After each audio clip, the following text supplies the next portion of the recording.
Hello, Tuni Kuki channel vejosi na bon vin liam na hi vin Tuni a hi nyen do phone a video en lang lim he jong le I delete kha a hi le it recover bolding ham ti nen sei pi na ti je wa chu Tuni a hi in sei de wa hi in chiwa hi nia ki khen a hi nia ki khen ti chu khat hi computer mang cha a ki bol a hi in khat hi computer mang lo wa jong ni ta chu bol thai a hi in a hin la nang phone chu a screen ki mu thei ta lo ai wanga USB a function na la ya ni chu recover no bol go nai le chun computer ngai ding a hi ti zong chu iga sei ma sat no hin tin tu ni a hi chi KUKI channel he na vet ma sat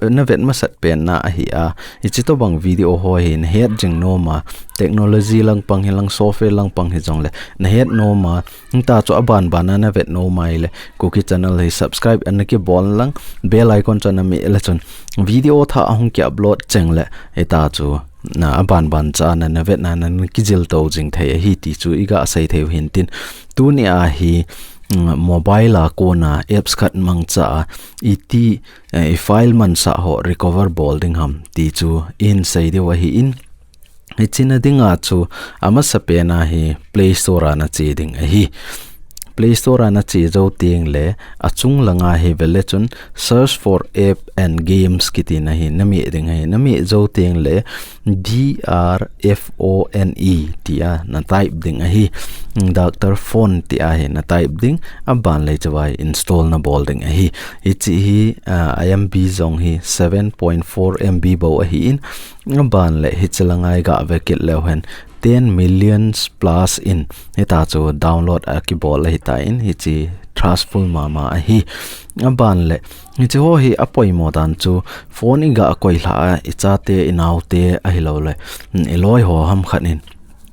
I documents data khat ai lo le I lim data khat I video data khat chu by mistake a hita chu ana delete kha a hele it recover bolding ham ti hi chi mi zo sin I poimo deu jong ka ta sanin hi je a chu question avela nang hon jong nen do a hi in ngi china a hi tu ni a hi chi it recover bolding ham ti chu in sei de wa in etm khana na phone to rooted a hi ai le chun na phone cho ti la pat na video ho na san ge yang chu recover na bol thai a hi in na hin la na phone to rooted a hi lowa etm khana memory na hi le wang chu hi cho to recover na bol thai loading a hi la internal storage bon na za ai le chun hi cho chu nom ta recover hi chwa hi na minute nga ka ai ta chu recover na ki bol the hi ti jong chu het ma sat ding wa kan sai hin tin computer a ko na phone se sa khat a memory a ko na lim ho video ho ni cho chu it recover bolding ham ti chu na het no mai le comment anen ki do lo cha kit video tiang le he chi chu computer mang cha it USB to su to iPhone lui ho a ko na chu recover bol the ham ti jong chu inside de wa in tu hin anoi langa open hinami ding he open nami ting le hi chi Dr. Phone app sung khong ding hi in chalaya update notification na deya matin na deya le agree nami ding hi agree na dei zo nami zo teng le chawai access photo media and file on your device atin allow nami ding hi allow nami zo teng le velechun chilai option thum omen khatnai recover transfer ti hol jong omen abala noi langai backup omen recycle bin omen abala root omen abala choi switch omen chi na dei dan na heta cho na bol thai he na no mai le thil ho na bol ma sanga choi chi backup jong na ki bol thai hi in a hin la tu a hi chi recover I bol ma sang wa chu ke gallery a cheutin gallery a chi tiang le chawa album a cheutin album a chi zo tiang le chawa lim hal khat omen ni chi lim hoi ga delete no hetin abona select ngo hetin delete bolo hetin delete bolo han velechon lim sum talo chai wa ngai chelaya trust bin a he eche trust bin a he umna lai a hi in chỉ có phone om na lại chọn trust bin ai hi chi wa hi abona all clear bol leo han ka phone mong ai chi lim ho ai lo la video hoi talo cho ka delete gam ta hi chi wa trust bin a jong talo aban la gallery a jong talo photo I ma cha talo hi cho chu iti recover nung bol ding ham til ai chlai file a jong nung ho HF sa jong nung hong ngoi tin cha chung nung pe na recover hi bol de recovery hi chi chu recover bol got ja cho chi vai hong deu aban la chung pen hi mi de wa chung pen he na mi teng level le chon chi vai ma sar song ki bol tai choi hi delete ho chu chi vai na mo thai deu ka ta sanin chi photo aban la chi lai photo hi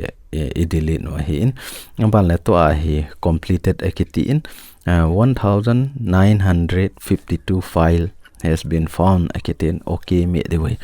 okay me zo tiang le to a hi achung langa khuga velo hen chilaya hi image mong hi 1901 amo in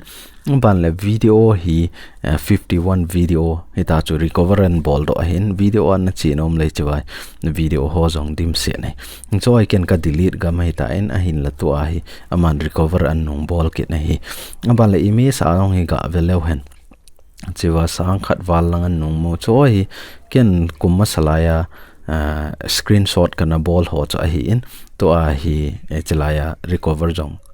recover a he hung hi in iza kai recover hi ta cho an ball hi masanga cho ken hi choi kana delete gam ta to a hi itiam khana nangin photo ho vel hi recover iti na memory a nong ki nong koi kit ding ham iti ai le chon chilaya chunglangai ga cheuten hi cho ho lima ma hi nong koi nom tai deute choi select ngin lang hitin select ngin lang na select zo ting le achung langa ho option ni ambe tai chilaya hi khat omenten chilaya khat om ai wa ngai chipa zo hi I bol de wa hi chiwai nami ding nami zo ting le to hi recover ai nami ding hi recover nami zo ting le view dan jong nami thai view it jong nami thai hi dan mi wa tin to hi gallery a hong no hong deu hi gallery a hong no hong le han bele chon to hi recover ki bol ho chon nong kitas ita chu file ho picture hen lang documents hen lang ai lawai le video ho vel na delete kha ai le hi chi apps mang cha he nom ta ita chu recover na ki bol thai hi ti chu tunia iga asai theu hinti itiam khana nang hon na phone a working ta lawa na phone a chu memory na lai lim hon na ki store na alaya na phone to USB a function na alaya hi chong chu recover na bol no mai le chun computer mang cha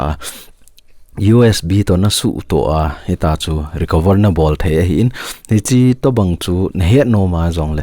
comment a chu nen ki to le chan a ki tiang video le chong chu in sim kit de wa hi ti jong chu iga sai the win tin tu ni KUKI channel vezo si na chung vin ka ki pa na kan phong ki ne he ki pa